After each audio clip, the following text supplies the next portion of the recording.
most Christian relationships are not successful because they do everything that worldly relationships do, but they expect to have different results. Now, you may be thinking, I'm not having sex, but just because you're not having sex, it doesn't mean that you're not having lust run rampant in your relationship. You'll see stories of like, we met and got married in 6 months, and it's like 6 weeks. Whoa, like... Yeah. How? It's like having isolated conflict. Okay, you left the door open, all night long. Let's talk about why that happened. Oh, it's because you're tired. But it's not like okay, you forgot to let the door, you forgot to close the door, and that's why you did this, and that's why the other week, and this is why, and you're so irresponsible, and it's like this, whoa, everything is now connected, and I'm just a horrible person.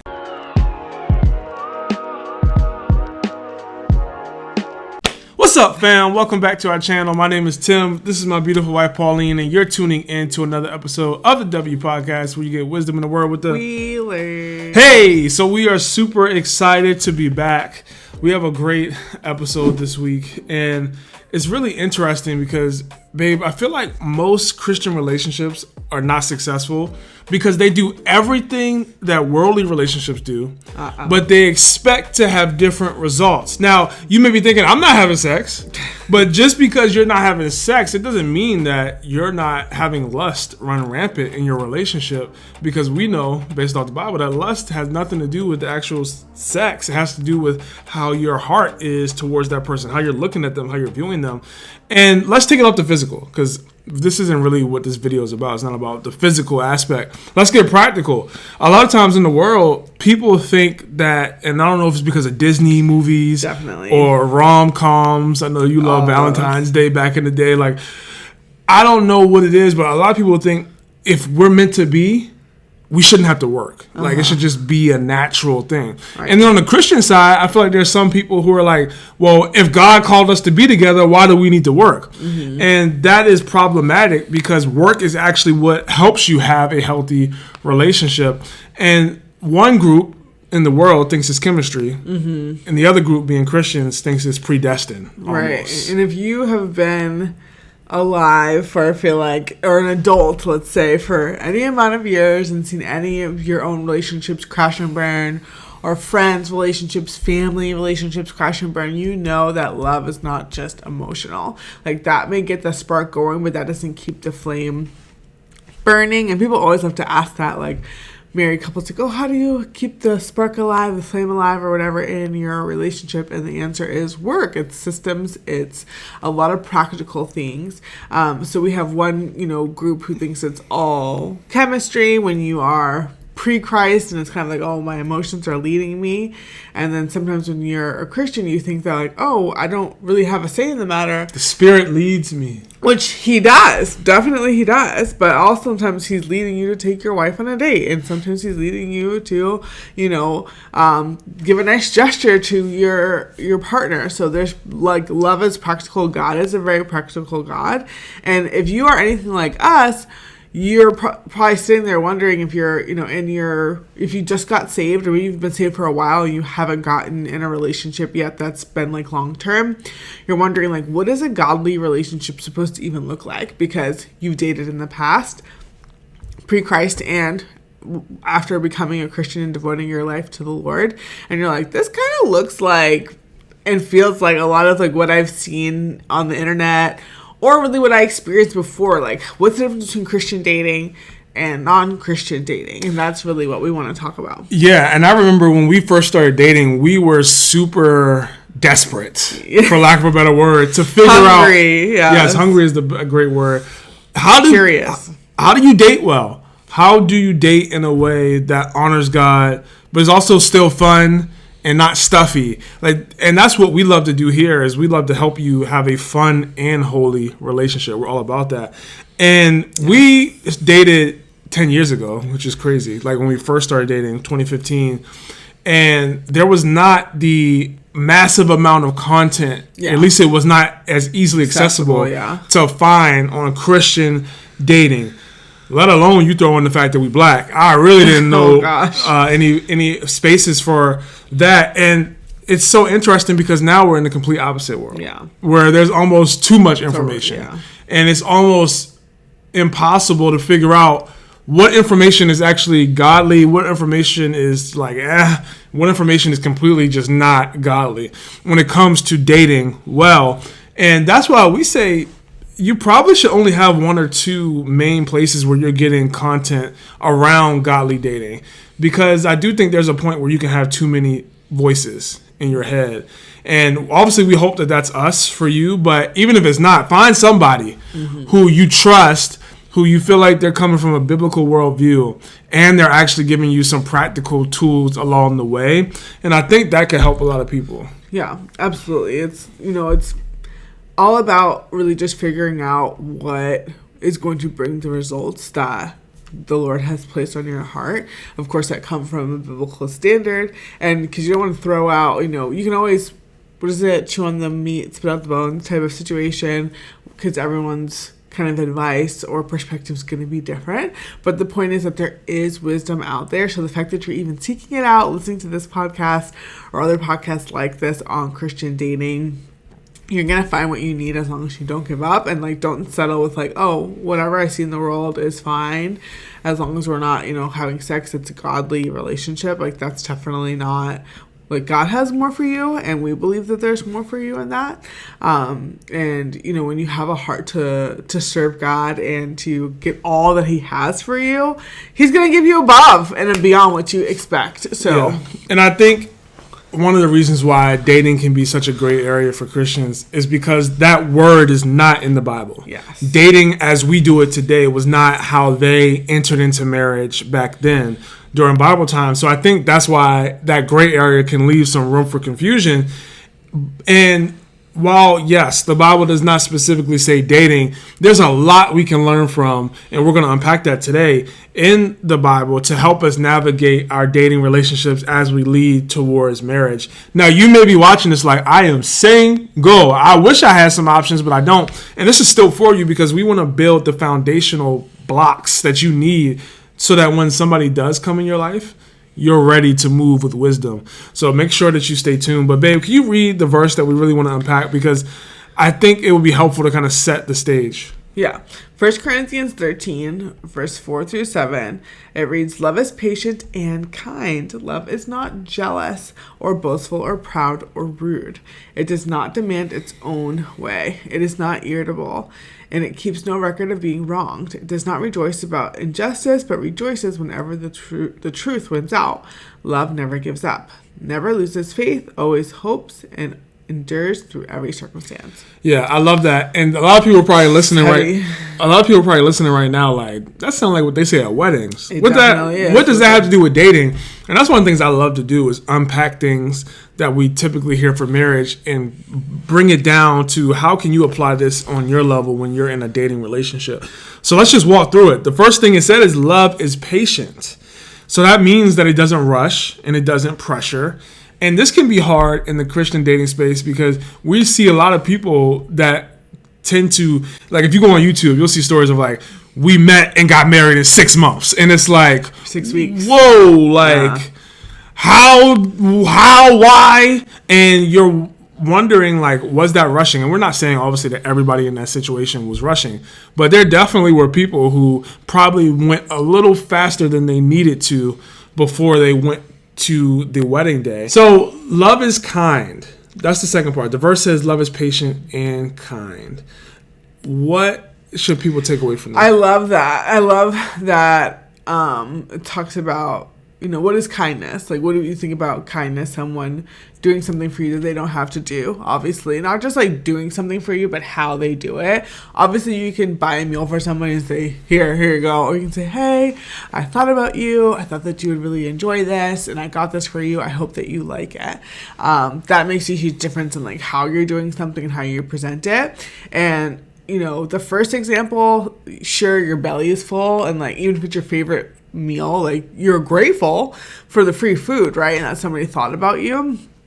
But the second example of that is you feel safe. You feel wow, this person is inviting me in to their space, to their life. They thought about me. They think well of me. And it's not just about meeting the need, but it's about the emotional safety. And I love that because it's very easy in a relationship, especially in a dating context, when you are, you don't know each other as well. I heard a quote today that it was you don't know who you marry until you have kids, which is like so crazy because obviously that's not like the main, a lot of people's concern when you're dating.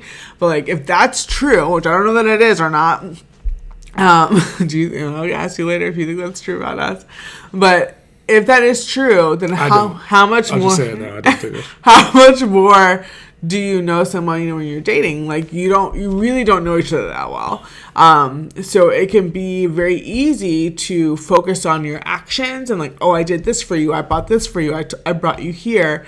You know, I did you this favor. I took you to this place for dinner. Like, what's the problem? Why are you? And a lot of, couples have that argument. Like guys will kind of be confused. Like, I bought you this for your birthday. I did this. I took you here. Like, what's the problem? Like, why are you not happy? And like, maybe us women, we don't always have the language to be able to say, I don't feel safe. Like, I opened up to you about something and you wanted to play video games, or like I called you and you didn't call me back. Like, that hurt me. And he'll say, oh, well, I did X, Y, and Z. It's like, it's not really about the action, the practical, tangible thing. It's about how it made me feel. And one of my favorite quotes from Maya Angelou is actually my high school yearbook quote. Putting myself out there. It was like, people may never remember what you said, but they will remember how you made them feel. You thought you was killing them. You was like, oh, people gonna see this quote in the yearbook, be like, oh, she tough. Oh. I mean, it was more about me being proud of like a quote that I felt like I really resonated with. And it's crazy that almost 15 years later, that's still a quote that, you know, I hold dear, and I know a lot of other people do too. It's a very famous quote. But anyway, all to say, it's very true in, you know, our relationships and in our dating phase. It's not just about what you do for your partner or what they do for you, but it's about how it makes you feel. Yeah, and the same thing goes for communication. It's not what you say to your partner, but it's how you say it a lot of times. Right. And one thing to remember, if you find yourself getting in arguments with your spouse, or not your spouse, but with your partner, when you're dating them, is Proverbs 15:1 says this: a soft answer turns away wrath, but a harsh word stirs up anger. So I think a lot of times, if you find yourself getting in arguments a lot, check your tone. Yeah. Check how you're talking to your partner, because is that the reason why sparks are flying? If you would have simply said, hey, babe, like, I didn't quite understand what you just said. Can we restart this conversation? Sometimes that can help arguments go away. So I think that's a good opportunity of like, how does that make you feel? Because I feel a lot better about how you are treating me when you're not yelling. So that's really so good. Yeah. So the next part of the verse, love does not envy, boast, or show pride. Why is that important? This is really important. Of course, like everything is building off each other, and everything. I love that the Lord is so intentional with every single piece and like punctuation and grammar and word placement that He puts in His Word. Because this specific verse or this group of verses that we're talking about, they build on each other, and I really believe they're put in like succession, if that's the right word, of like, you know, first you need to be patient, and once you're patient, then you can be kind. Because we've all been impatient before, and like you're sitting in traffic, and like it's really hard to be kind to somebody if you're not patient first.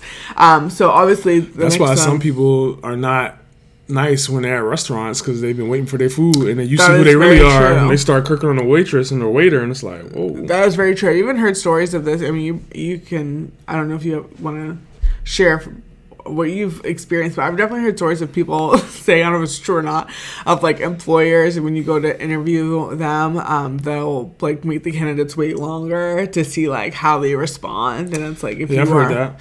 Yeah, because they're trying to test your character. Like, they already know your skills and things like that, and they're trying to see like what are you going to be like, because obviously you're in plenty of situations at a job where you're waiting on a client, or you're waiting on customers, or whatever the case is, and it's like, are you going to be able to represent this company well? But anyway, all that to say, yes, all this verse builds on each other for sure. So if you are not patient and you are not kind, it's going to be really, really hard for you to be supportive and to be able to celebrate your partner. If you feel that you are not being like getting what you want out of the relationship or in that specific moment. And I remember your stepmom would always tell stories, and if she was here, I'm sure she would tell all of you guys, but she's always talked about how like she works through not feeling jealous or like competitive with your dad when the beginning of their marriage, and that always kind of stuck with me. And like I feel like it's so important even in a dating context, because you're getting to know another person. Obviously you're attracted to them, not just like physically, but there's things about them that you really admire, that you look up to and say, oh, I want to build with this person. We could go places together and do things in life and potentially build a great family and legacy and all these things because of these great attributes of this person that I'm dating. So you know a lot of their highlights in the beginning, and then as your relationship progresses, you're starting to see some of the things they struggle with. You're starting to see some of their, their wounds, their hurts, how they were brought up, their insecurities. You're revealing a lot of vulnerable parts of yourself to them, and then also you're seeing vulnerable parts of them, obviously, if it's going the way that it's supposed to. And the reason why this part of the verse is so important is because you absolutely have the opportunity when they get that job promotion to say, oh, you only got that because your boss favors you over your other coworkers. Like, you only got that because of, you're the only guy on your team, or whatever the case is. Like, you could definitely cut them down internally because you know their context of their life a little bit more intimately than probably a lot of their friends do, depending on how far along your relationship is. And they also could do that for you as well. And you don't want to envy them, and you don't want to kind of bring that spirit of competition in, where you feel like, oh man, like when we first started dating, we were pretty much equals. We both were making X amount of money. We both had all these accomplishments, but now that you're starting to advance and I'm not, I'm starting to feel a little bit insecure about that. Like, am I inadequate? Am I still good enough for you? One of my favorite shows that you're always making fun of me about, and don't judge me for saying it's my favorite show. Or I would say it's my favorite show. It's a show that I frequent. I don't even get to watch it that much anymore, but it's My 600-Pound Life. And on that show, it's so sad. The show is just sad in general, but it's extra, extra, extra sad. Like, double whopper sad when people on these shows go through the rigorous process of getting this weight loss surgery, losing hundreds of pounds, and their partners cannot handle it. Their partners are so insecure that they're afraid that somebody that they love, who is so dependent on them to the point where they were dying, is now getting free, and they're afraid you're not going to need me anymore. I don't want you to lose weight because I don't want you to leave me. And it's like, well, is that the only reason why you were with me, is because you wanted me to depend on you and you wanted me to need you?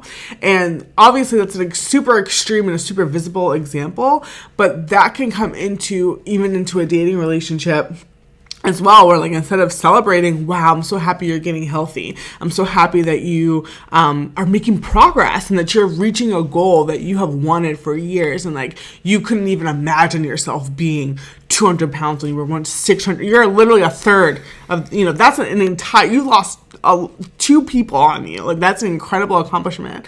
And like, focusing on that for them, you can't celebrate them in that way, or celebrate their promotion, or celebrate, them buying their own house, or whatever the case is. List goes on and on. But if you cannot celebrate your partner, or they can't celebrate you, that's a really big red flag. And like, that's a red flag in friendships too. It's not really about, status or jealousy. It's about like, can they celebrate you, and can you celebrate them? Because obviously that's a big part of marriage, right? Yeah.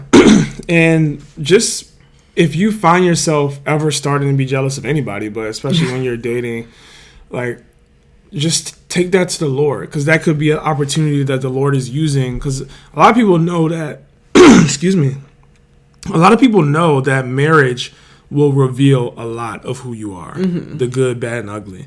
But dating can show parts of you that the Lord wants to refine. He can definitely use, and does use, dating to show a lot of you that you weren't seeing before, because you weren't as close to somebody as you are to somebody that you're dating and getting to know for marriage. Yeah. So don't be afraid of that. Like, definitely take it to the Lord and to your accountability people to help you navigate that, because the Lord wants you to grow from that. That's why He's revealing it to you. So just be mindful of that. But I want to move on to the next point, which is love does not demand its own way. And I think this is really important, because there was this movie that I watched growing up, and it was like, it's my way, no highway options. And I probably just butchered it, but you get the point of like, it's going to be what I say, it don't matter what you want to do. You just don't realize it right now. Yeah, and this can be really problematic because this could mean somebody is not honoring their boundaries you set up. This could mean that somebody doesn't honor your voice or your opinion, and they don't honor what you value. And you don't want to be with somebody like that because that's a lonely life to live. If you do get married to somebody like that, and that's how they operate, and you say, hey, babe, like, it'd be really nice if we could go and do this. And they're like, what are you talking about? I have the plan. You sit there and you just follow me. Yeah, and that works both ways. Obviously, like, men can be that way and women can be that way. Yeah, because you don't want to be with somebody who's manipulative or selfish. Like, that is not... Like, a healthy, godly relationship, selfishness is nowhere near there. Yeah. Like, because if you think about it, the Bible talks about how marriage is a reflection of how Christ loved the church. There was no selfishness there. Like, Jesus laid down his life selflessly to save us. So that's just something you want to be mindful of. If you notice selfish tendencies in your partner, depending on how far along you are and how close you are to them, you can definitely mention it, call it out, and give them an opportunity to grow. Because nobody's going to be perfect. Like, please don't hear this podcast and be like, oh yeah, this person ain't doing this. And it's like, nobody's doing this all well. Like, we have moments where we're selfish in marriage. We have moments where we're irritable. We have moments where we're doing things that are not right, but that's not consistent. Or even, when it's brought up, it's like, oh, I don't want to be like that. Right. Thank you for bringing You repent it up. and apologize. Absolutely. And I feel like this translates some way to the next point, which is love is not irritable. Love keeps no record of wrongs. Yeah. And this is important because when you are dating somebody, you're going to realize how flawed that human is. No matter how perfect or how much of a pedestal you put them on, you really get to know somebody in that intimate way and you realize, oh, you got some issues, or you're going to be doing things that annoy me. And what helps a godly relationship flourish is when Pauline makes a mistake, I'm not constantly bringing it up to you. Like, every time we talk, see, this is why you did that last time. And you did this. And, like, that's draining. Yeah, for sure. Especially the longer together, that list is only going to get longer Right. and longer and longer. And, like we talked, that's why I'm glad, this one comes after the Demand Its Own Way. Because, there's a difference between, like, okay, I noticed a pattern and, like, a habit that you have, and I know that you told me you don't want to be like that. So, like, this is me helping you be who you said you wanted to be, instead of, I told you I'm going to watch, like, I like this show. I told you I'm going to eat this food. Like, this is what I want to eat, and you constantly bringing it up and, like, telling me why it's wrong and why it's bad for me because it doesn't fit your idea of what I should be doing, because that's, that would be selfish of saying, like, oh, I don't think you should do X, Y, and Z. It's like, well, what about me? And that's why asking questions is such a good habit to have in a relationship, and just having a heart of curiosity about your partner, and not to judge, but really to learn, and then of course taking it to the Lord in prayer, and continuing to learn and continuing to ask. But yeah, it's obviously like, conflict is one of the conflict management, and learning how to manage conflict, to approach conflict, is like one of the most important life skills you can have and develop. And of course, dating is like an amazing place to exercise those skills. Yeah, because conflict is going to happen, and it should happen in a healthy relationship because you're two different people. So that's why, like, if you and your dating partner, y'all ain't really going through much yet dating, there's a whole different set of responsibilities and things that come once you get married to somebody that brings additional opportunities for conflict. If you're having a lot of conflict in dating, I would say have a hard, long pause before you think about marrying them, because you're setting yourself up for failure. Unless y'all learn how to communicate with one another, like, you can't just think, oh, once we get married, we won't fight as much. Like, that's just not real life. You have more to fight about, right? Because your whole lives will be touching and integrated. And it's interesting. I love what you said that, because it's kind of like, we talked about earlier how some people get married really quickly or whatever, and then other people take too long, and they're afraid, of commitment. And one of the great things of, like, finding whatever your balance is, whatever your timeline is for the Lord, that the Lord has for you, I definitely think it's going to include conflict. And we're not saying, like, knock down, pull out, whatever it's called, brawls. But disagreements. Yeah, definitely disagreement of like, hey, help me understand why X, Y, and Z happened. I was very confused by this. And then, explaining, going back and forth, blah, blah, blah. The reason why that's really, really important is because you are able to see that person is capable of conflict, because there's so much conflict in marriage. There's so much conflict in life. Like there's conflict on your job, with your manager, with your coworkers, with your parents, with your siblings. Like there's conflict everywhere you turn in your friendships. So like you don't want to sign yourself up or them up for a job you haven't seen them exercise that skill in. Like whenever you apply for a job, they want to know your skill set.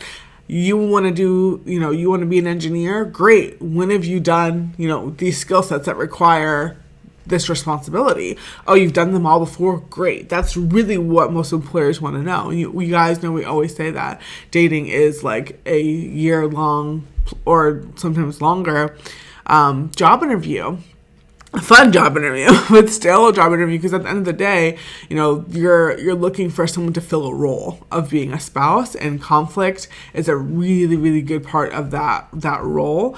And it's important that, you see how they handle that. Are they bringing up every single thing that you've done wrong since you guys met when you have a conflict? Or can it, like, one of the things I think you've done a really good job in our marriage is in highlighting is like having isolated conflict. So it's like, okay, you left the door open, all night long. Let's talk about why that happened. Oh, it's because you're tired, or it's because this, or because you didn't know how to lock it, blah, blah, blah, blah. Okay, fine. But it's not like okay, you forgot to let the door, you forgot to close the door, and that's why you did this, and that's why the other week, and this is why, and you're so irresponsible. And it's like this, whoa, everything is now connected, and I'm just a horrible person. It's just like, hey, this one area, let's focus on this one area right now. Like, this is the one area that needs to be fixed, that's relevant, that happened today. I'm not bringing up every single time you've been irresponsible since I met you. Obviously, he could do it if he wanted to, because I have definitely been irresponsible at every single, season of our marriage. But what does that do but bring shame and guilt? So the next point is love rejoices in truth, not evil. And this is important for a lot of reasons. One, this means that this person should be challenging you because they want you to grow. They don't want you to hide in your sin. Yeah. Like if you're dating somebody and they know you're sinning and they don't ever call it out, like that's not good. That's they're not operating healthy. In fear. But also, I took this point when you're dating, rejoices in truth, not in evil. If you're dating somebody and they're encouraging you to get close to that line, like, oh, like let's it's not a big deal. Yeah, let's just chill on the couch and we just touching, like we're not doing nothing, and it's like, right now, right, this is not, you're not trying to move taking you to towards truth. Yeah, it's like it's not worth it. And love will not encourage you to compromise what you value. It's not going to push you to sin, saying it's not a big deal. Yeah. Like, it's going to say, no, like, this actually is a better way. Because we remember that it's a narrow road to live in a relationship with Christ. And the last point of the verse is love always is hopeful, and love endures through any circumstances. Yeah, that's super, super important.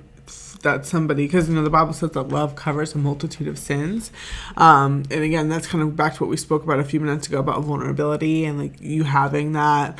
That's I don't know what you would consider as a man like the ultimate form of betrayal, but I think one area that falls under, like, that could fall under that umbrella would be like your spouse or your partner, your dating partner in this situation, they're the closest person to you, like exposing all your dirty laundry and making you feel like, wow, like, I really confided in you and trusted you, and you went behind my back, or you embarrassed me. Like, there's one way, and like I know men, respect is so big for men, and like, talking about this as a woman of like, okay, correcting your husband in front of your kids or just in public in general, when's the best time to correct your husband?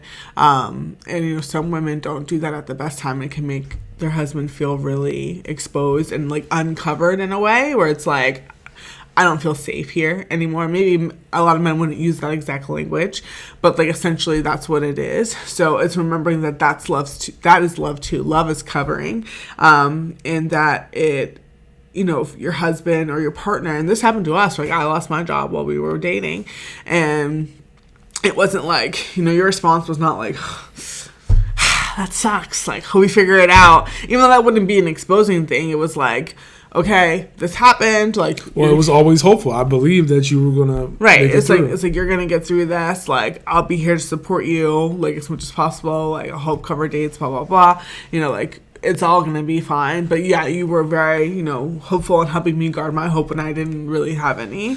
Yeah.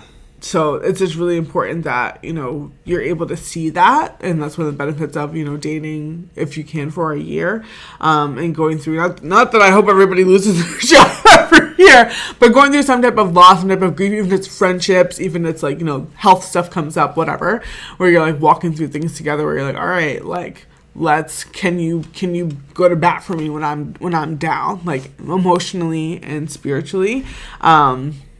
And it's not just about, like, you know, you as a man conquering, like, oh yeah, I got the bag, I got her, like, now that, because a lot of guys, especially worldly guys, do that, and especially when we're talking about, like, people who are just go to sleep together and then, like, that's it. It's like, oh, I got what I wanted, I'm checked out, like, I don't care about you anymore.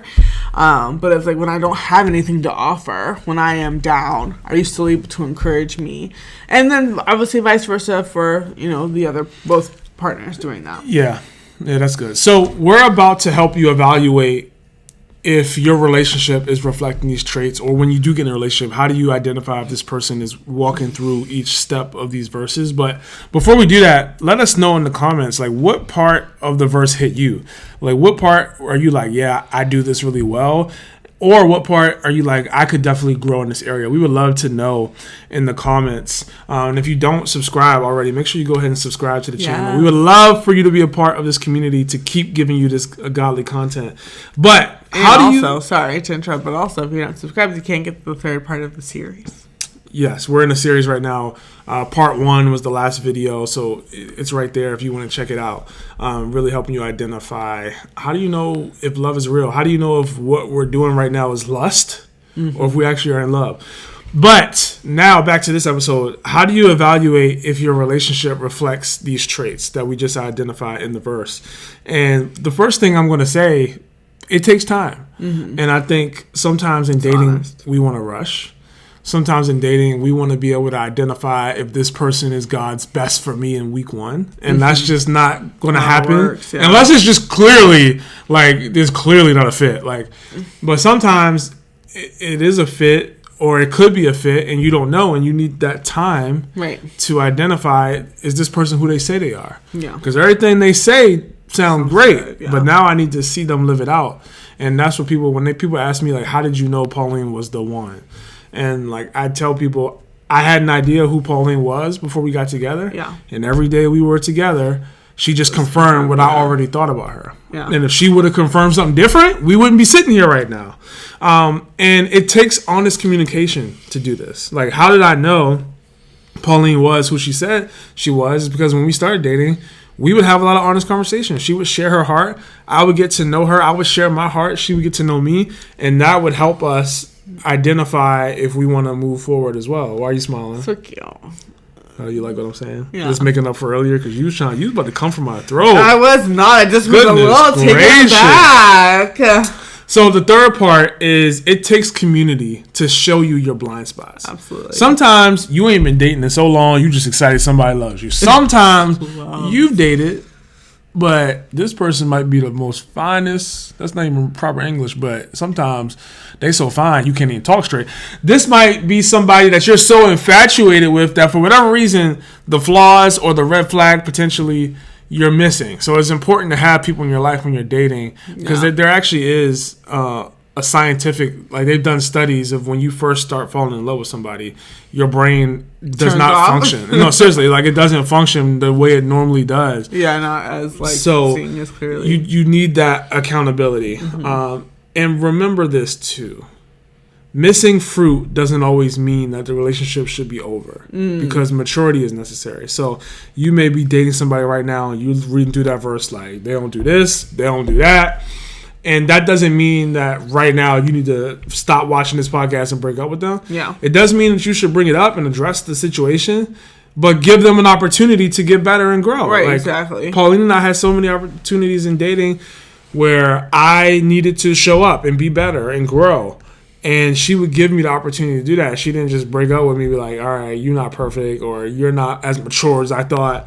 And it's like, no, like I'm going to give you an opportunity. And every time I was able to step up to the plate and vice versa for her. So just remember that when you're going through, like, show some grace too. Right. In the dating, like, not too much. Right. But show some. I mean, it's very similar to, again, like work. When you're at work and you make a mistake, you hope that your boss would bring it up to you and say, hey, this was a miss. This is what you should have done. Or this is, let's think of a better way to handle this. And then another opportunity comes up for you to do the same thing. And it's like, well, did you learn? Or are you dismissing what your boss, the criticism that they gave you, the constructive feedback, whatever you want to call it. And if you're continually doing the wrong thing, knowing that you should have done better, that's on you. But if your boss never, imagine if you made those mistakes over and over again and your boss never said anything and all of a sudden they said you're fired. And it's like, what? I didn't even know that this was wrong. Like, that would be wrong on them. So the same thing goes for dating and really just relationships in general, like friendships too, guys. If someone's doing something wrong, give them a chance to fix it. Just the same way you want someone to give you a chance to fix something if you wanted to be there. So, grace.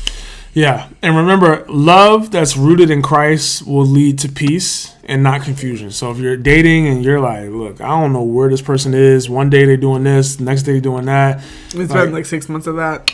That's not it. So I really hope you enjoyed this episode. If you did, why don't you go ahead and like this video and share it with somebody that you think could benefit. And next week, we're really excited because we're continuing this Real Love series that we're in. And we're really going to be unpacking the concept of how do you know if a guy really loves you or really likes you or they just like your presence? Because sometimes they just don't want their phone to be dry. Truly. So we're going to get into that. Make sure you come back next week and we'll see y'all on the W Podcast. Bye. Thanks for watching this video. To get more Christian relationship advice, subscribe to our channel. And make sure you check out our other videos as well.